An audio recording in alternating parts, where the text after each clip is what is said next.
Hello and welcome to the Fit and Free podcast. This is a podcast for women who want it all, to feel strong and confident in their bodies, as well as enjoying a sneaky mug on a Friday night.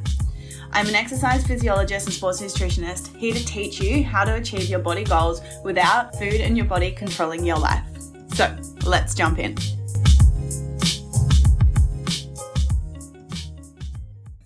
Hello, welcome back to another episode of the Fit and Free podcast.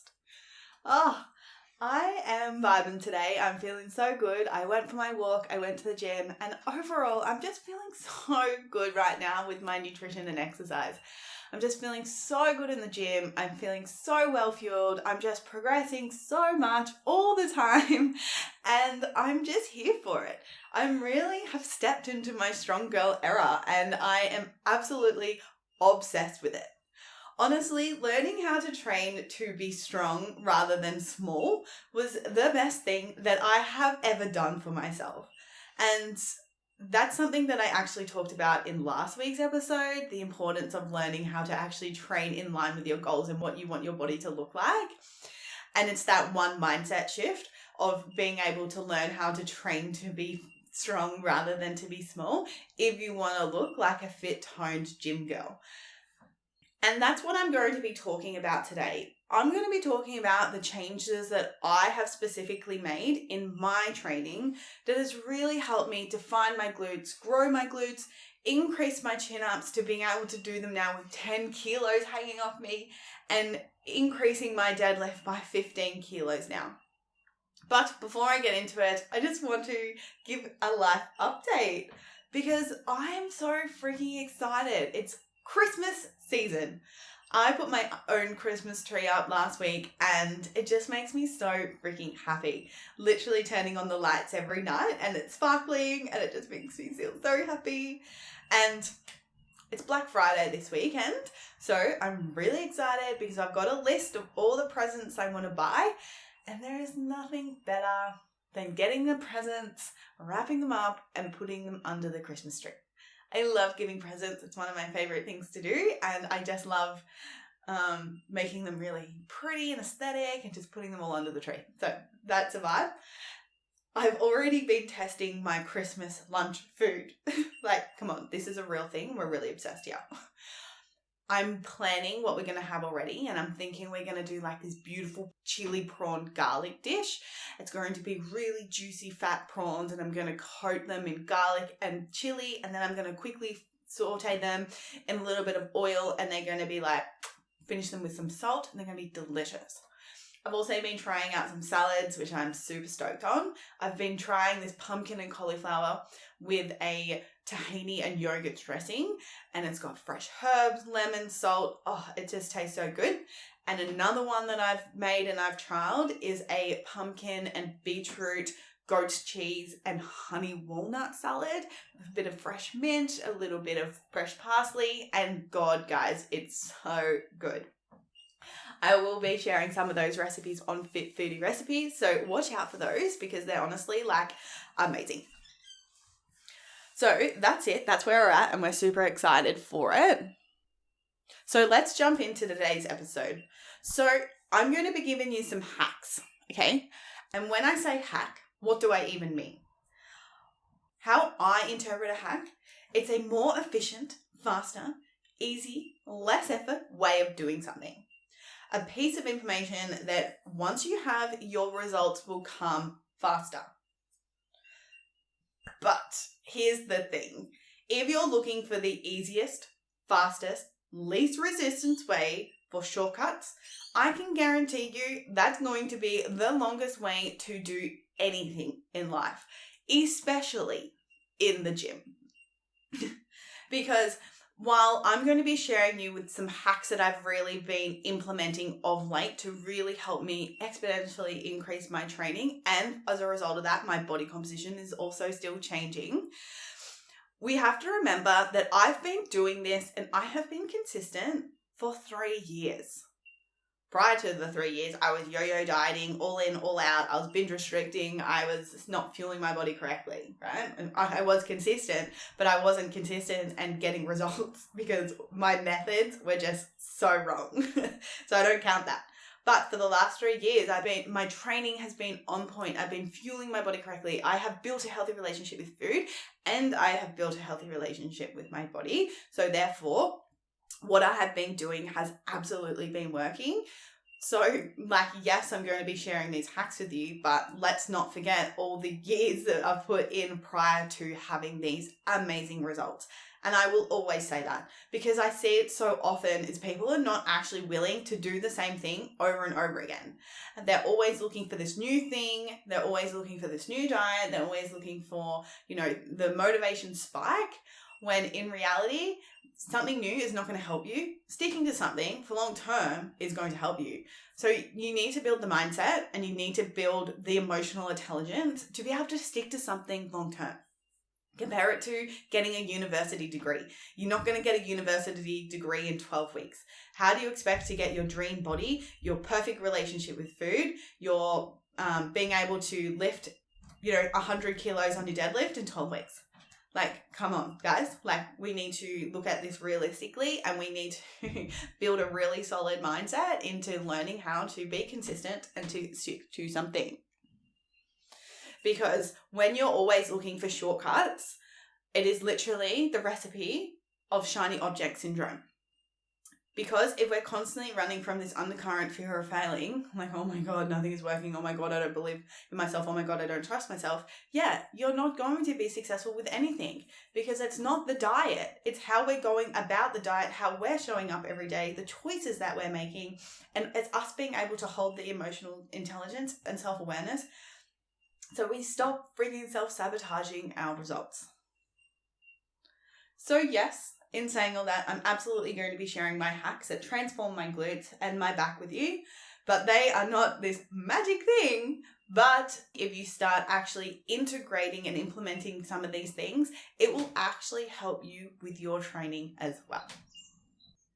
Okay, hack number 1 is overcoming my fear of eating more and eating more calories in general and more carbohydrates. I remember not wanting to have something pre-workout because I was literally afraid of the 100 calories of a piece of bread.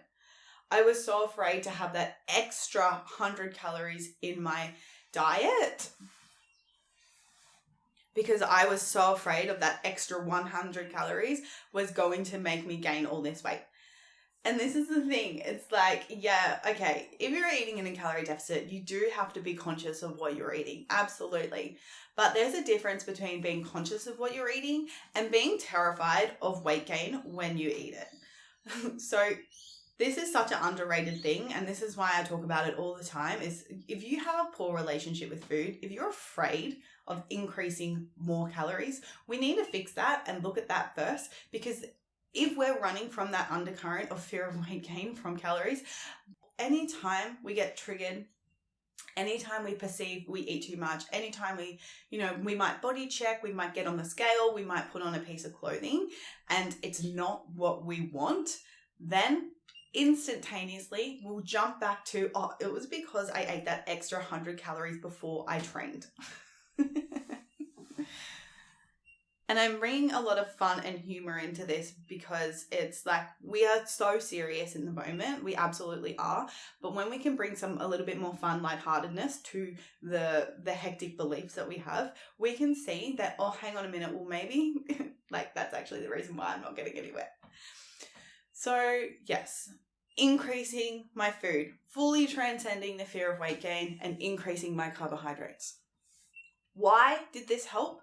Because carbohydrates are your body's favorite source of energy. They are the preferred substrates for contracting skeletal muscles during high-intensity exercise and also utilized during moderate intensity exercises. All carbohydrates are just sugars in different formats, plus fiber. Sugars, when broken down, create energy, water, and carbon dioxide. Carbohydrates are changed to sugar within 1 to 1.5 hours after eating. In comparison to protein, which is half is changed to sugar within 3 to 4 hours after eating. In comparison to fats, only a small amount is changed to sugar within several hours of eating. So this is why it is the body's favorite source of energy, because it contains the most sugar out of the 3 macros and gets changed to unstable sugar the fastest. So it's the most efficient fuel source. Sometimes it's already in its exact form, in which your body breaks it down really quickly. And this is known as simple carbohydrates, like fruit or in candy. So this is why we like to have simple carbohydrates before we train. So I'm bringing out this post on social media and I'm like hoping people are going to find it funny, because I think it's funny now, but maybe I wouldn't have found it funny back when I truly believed eating more was going to make me gain fat. And this is what there are so many people out there that we are so conditioned to eating more equals weight gain. Eating more equals our body will look a negative way. And when we have that confirmation bias of that we've never actually seen results and never been happy with our body composition, then it is really hard to change our perspective. Because that's what I thought. I was like, if I eat more, I'll just turn into Jabba the Hutt. And if anyone has seen Star Wars, you'll know what I'm talking about. But that's literally, I thought I was going to turn into this big monster slug that had this massive double chin and was just so big and like extremely overweight. That's like in my mind, that's exactly what I thought would happen if I ate more food. But what actually happens when you eat more food, you master your macros, and you have the right type of training, so letting go of all this HIIT, burning calories, cardio stuff, when you actually weight train and put enough tension across your muscles, your body composition changes. You increase your muscle mass so that your body actually looks toned. Right? So eating more, yes, we don't see a shift on the scale. If we're eating at maintenance calories, you get body composition changes in a really positive way because we're having more muscle mass, and at the same time, because we're eating at maintenance, we're going to decrease our fat tissue, so our body composition actually changes. The same thing that we can speak to also in a surplus. So let's look at it from a lens of a surplus. So yes, when we increase our calories into a surplus, we will gain fat with gaining muscle. But the cool thing is because we're gaining muscle, again, we're still going to keep shape to our body. So it's not like we're just going to go, increase our calories and just go, what actually happens is we increase our calories and our body shape just keeps getting better and better. Yes, we get a little bit of extra fat on top of the muscles, but because we're having shape, we're getting bigger glutes, we're having more definition in our body, we still look good, even though we're eating so much. And this is the difference between when you're focusing on the right things in terms of you got your macros, you're fueling your body adequately, you've got a beautiful relationship with food, there's no this start again on Monday bullshit, and your training's on point, then you actually get really positive body composition changes. So that's my first hack, is get over a fear of weight gain. And I will be honest with you as well, like this is something that it's an ongoing process for me. Like, I'm not going to lie to you guys. There's been moments where I thought I had fully transcended my fear and my beliefs, but sometimes the fixation and the control comes back into my mind. It's like, oh, be careful. Don't eat that. Don't eat that. You're eating too much. Like, these stories are still coming up for me. And it's something that I believe that it's going to take time, repetition, and habit to interject these thoughts, not pay attention to them, question them, why are you here? And then choose differently each and every time. So in these moments when these stories do come back up, I always say to myself, like, I've got a choice. Like, I have a choice to either fall down the rabbit hole, shame myself, and believe all the things that I'm saying, like, oh, you can't eat that piece of bread, it's going to make you gain weight, it's going to make you fat, it's too many calories, you've already eaten too much. Like, I could easily start listening to those stories again and fall back down into a hole, into my pity party, into a self-sabotaging loop, or I have a lot of awareness in and around it. Now I know why they come. I understand that it's my ego coming in for protection. It's my ego that's really wanting me not to gain weight, and I understand that. And then I utilize my emotional intelligence and my awareness around that and being like, well, hang on a minute. Is that thought actually true? Or is that just a habitual thought? And then it's in that moment every single time is where I have to choose differently. I have to choose to challenge it. I have to choose to question it. I have to choose to move on with my day and not actually pay any attention to that. I have to take radical responsibility on my own habitual thoughts in order to fully let this go. And I can tell you, the more I have done that, the more I have challenged it every single time over the years, is now I'm to a point where it doesn't happen very often, but it's like I had to go through the process of it happening to me every single time and choosing differently to change my habits and to change my thoughts to be able to be sitting here and being able to be like, fully transcending that fear of weight gain. Okay, I do have to say that. It's because people are not patient enough and people are not willing to like sit in observation and actually focus on changing the way that they're thinking, changing the way they're showing up each day. Instead, they're just falling back into a self-sabotaging loop. And that's the difference between people who get results and people who don't. So in saying all of that, like overcoming my fear of weight gain and really focusing on eating more. So eating more food, eating more calories. And this goes hands in hand with making sure that I'm eating enough in and around my training. Making sure that I am having carbohydrates, especially at least half an hour before I train. So I'll have about 20 grams of carbs and a little bit of, I'm having a little bit of fat at the moment because I'm just having peanut butter because I just genuinely really like that. And it doesn't give me any stomach discomfort when I'm training, because that's the biggest thing. You need to make sure that your pre-workout food is lower in fiber, just so you don't have any stomach discomfort when you're training. So like if I was training like a high intensity exercise session, or if I was doing like a CrossFit session, or if I was going for a run, I probably wouldn't choose something like toast and peanut butter because my stomach would probably not enjoy that as much. I would more stick to like maybe a banana, something that's just really quick carbohydrates. But because I'm just strength training, I get away with feeling okay for me personally. My GI tract is all good just having a piece of toast and with some peanut butter 30 minutes before I train. I've actually really been enjoying training in the afternoon, and how I set up my pre-workout nutrition there is I just eat normally through the day and utilize that and make sure my exercise session is timed about 1.5 hours after lunch. And that's what it looks like. So I'll just have brekkie as normal, and then I'll have my morning tea, and then I'll have lunch. And then ideally we want our lunch to sit and we want to digest that.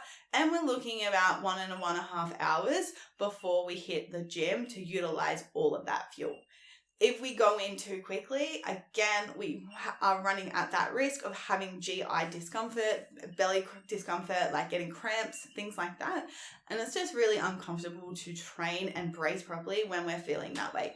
So that, of course, is going to be really something to think about. So hack 1 is increasing calories overall, intentionally overcoming the fear of weight gain. Hack 2 was making sure we're eating around our training. Hack number 3 is form. And yeah, I know it sounds a bit basic, but for strength training is actually like requires a high level of skill. Like when you think about it, think about your deadlift. You've got to be thinking about your weight distribution of your feet. You've got to be making sure you're hinging correctly through your hamstrings at your glutes. You have to be making sure that you're bracing your core efficiently. You have to make sure that you're engaging through your upper back and your lats. Then you have to make sure like your eye gaze is down, your chin is tucked, and you got to then you've got to complete the movement with thinking about all those things. Like it's not something that we can just easily pick up and do. It actually requires a lot of effort to build this skill. And as we're beginning, it's okay because, we're just getting used to the weights and we're gradually increasing the load. And when we're beginning, we're not lifting very heavy loads. So it's okay. We can kind of get away with not having really good technique. But as you get more advanced, as you start lifting heavier loads, your form becomes even more important because there's a difference between moving, 130 kilos on a hip thrust versus moving 30 kilos. There's a lot more skill needed to be able to lift that much in comparison to lifting 40 kilos. So this is why I always encourage people to film themselves. And this is something that we really need to normalize in the gyms of filming ourselves. Like, I literally film myself every single time I train, every exercise. And I've got my tripod now. I pull it out. I'm like, bitch, we're doing it, right? Because it's, sure, people might project onto me. I'm like, oh my God, she's so vain. Oh my God, she's this. Oh my God, she's that. I'm like, haters be hating. I'm here working on my form, and I'm fucking proud of that. And I've seen my training just get better and better the more I pay attention to this. So how are you meant to, improve if you don't know what you look like? So why is focusing on our form really important? It's, if our form isn't on point, then of course it's placing unnecessary stress on our joints, tendons, which could lead to injury and pain, affecting our quality of life. But not only is it injury prevention, it's also really important to making sure that we're putting the right amount of tension through the right muscles in the exercise. Like, think about it. Like, if you're doing a hip thrust and you can feel your quads, then how are we going to get good glute definition and good glute growth if we can't actually, really feel our glutes working and our quads are taking over? Therefore, like, we're actually using the wrong muscles in the wrong exercise, and we're not actually doing it efficiently. We only stimulate growth in our muscle fibers that experience the right amount of tension. So by compromising on form, we reduce growth on our target muscles. A study published in the Journal of Strength and Conditioning Research revealed that extended time under tension increases the recruitment of both type 1 and type 2 muscle fibers. This recruitment stimulates muscle hypertrophy across a broader range of muscle fibers, maximizing growth and potential. So if we don't have the right form, we're not going to be able to put enough tension through the muscle fibers, and therefore we're not going to have that hypertrophic gains, and therefore our body composition is not going to change. So for those two reasons is why I'm constantly working on my form. Injury prevention and making sure I am putting enough tension through my muscles to give them a reason to change. Okay, the next hack is bracing. Yes, I'm always going to be talking about this because I see it all the time. It's such a limitation for people to be able to increase their compound lifts because their core stability, not necessarily strength, more stability, is hindering their results. And what I mean by stability is the ability to keep the spine nice and neutral through the range of motion. Because I see it all the time, like think about a squat or a deadlift where people are losing that stability and they're either like having a butt wink or a rounded back during the deadlift. That is a huge barrier to being able to lift more. And we know if we want to get better gains in our body composition, we want to build more muscle, we have to get stronger. And again, bracing is absolutely a skill. I remember first working with my powerlifting coach back 3-4 years ago, and this was something that he still was personally working on and practicing was his own bracing. Because, as we get stronger, like I said before, we're just lifting heavier and heavier, our core needs to be evolving with that. Our bracing, our core stability needs to continue to increase, and we need to continue to improve that in order to keep up with the loads that we're lifting. So bracing the core while weightlifting can be a challenging skill. And to learn it, it is something that is generally not explained in great detail. I see people make the really big mistake of with their core bracing, what they'll do is they'll just suck in their belly button. Like, when you're little and you like just suck in your tummy and just like stuck in your belly. That's not actually how you brace your core. How we actually want to brace our core is we want to increase the abdominal pressure between our diaphragm and our pelvic floor. So what we want to do, we actually want to breathe out. And then when we breathe in, we're going to bring our hips down to our ribs. We're going to lightly pull our pelvic floor in, and then we're going to brace like we're going to be punched in the stomach. Because what we're thinking about when we're bracing our core, we're not actually just thinking about our six-pack. But what we're actually thinking about is all the surrounding muscular at the bottom, at the top, on our sides of our abdomen.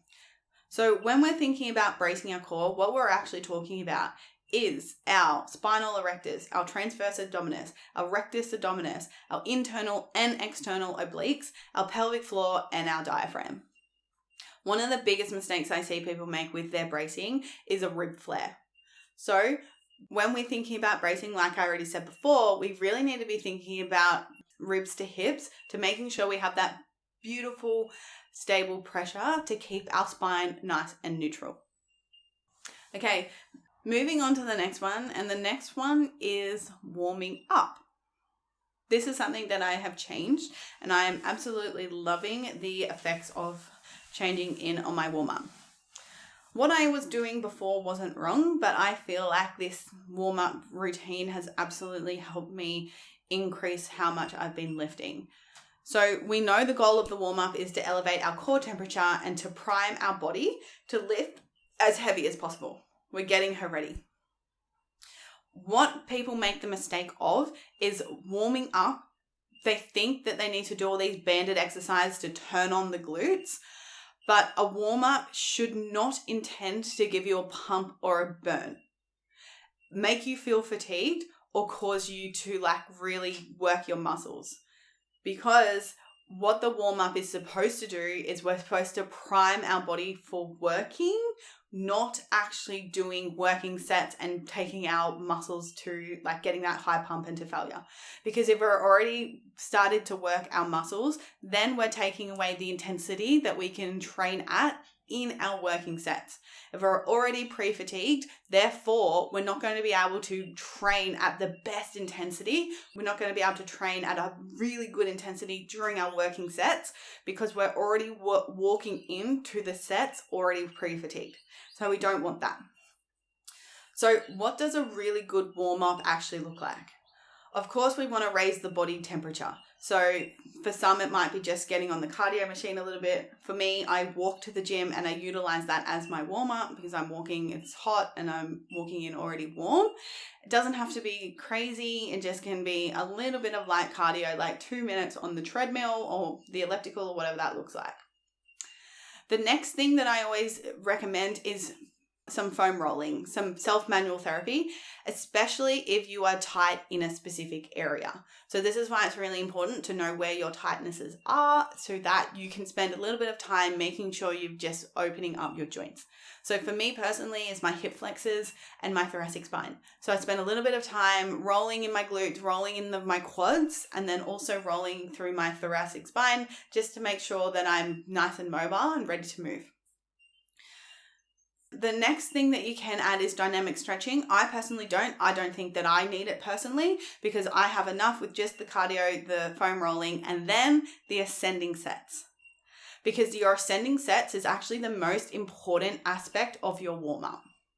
And what I mean by that is with your first, second, and maybe third lift, depending on what movement pattern you're performing, is you want to be priming your body, utilizing this exercise that you're going to be lifting heavy at. So not only is it going to help you get a really good range of motion before you hit your working set, it's also really going to help you get that intensity right for your lift. Right? If we're just going in straight to lifting an 8 out of 10, how do you actually know it's a real 8 out of 10 if you haven't spent a little bit of time just gradually, working up towards that working weight? You might be surprised that you actually could be lifting heavier than what you think, but you don't know because you just jumped straight to that working set instead of ascending, slowly warming up to get to your working weight. So what this looks like is 3 warm-up sets, gradually increasing in load up to your working weight. So super light, super easy. Then you're adding a little bit, and then you're adding a little bit more, and then you're going into your working weight. You don't have to be super specific, this is going to be 50%, 60% of my 1 RM. We don't have to go that crazy, that specific. We can really feel and be intuitive with it to being okay, cool. This is really easy. This is getting harder. This is getting harder. And then that's when we're really thinking about, okay, cool. How many reps in reserve is this? How many more could have I done on that last set to get that weight right? Of course, we're also utilizing like what we lifted the week before to making sure that we are progressively overloading and picking the weights as well. Of course, not only are we using our ascending sets to pick our working weight, we're also utilizing what we lifted in the weeks before, because that also is going to give us a really good indication of where we're at, what our working weight's going to look like. But in the sake of just talking through the warm-up here, our ascending sets is really important to really making sure we're priming the body and getting ourselves ready to lift. Using a lighter weight of the exercise you're specifically doing will prime your body better than anything else. So I've got so many more to share with you, but what I'm actually going to do, I'm going to make this a two-parter. We're going to break this up into 2 parts. So thank you for being here. Please, please, please share this on your Instagram story. #StrongGirlEra. I want to know you're listening. I want to hear from you. Send me your biggest takeaway, and I will see you in part 2.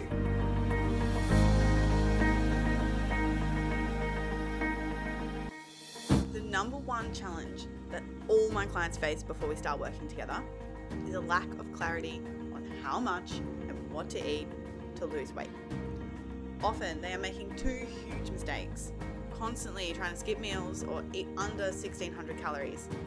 Secondly, only allowing themselves bad foods like chocolate on the weekend, but end up binging, all to tell themselves they're going to start again on Monday. If you feel like you have tried every diet under the sun and still can't figure out what to eat to achieve your weight loss goals, take my free 2-minute quiz. You can find the link in the show notes down below, and it will help you figure out exactly what you're doing wrong with your nutrition and exercise and exactly what to do to fix it so that you can finally be confident in your body and achieve your weight loss goals.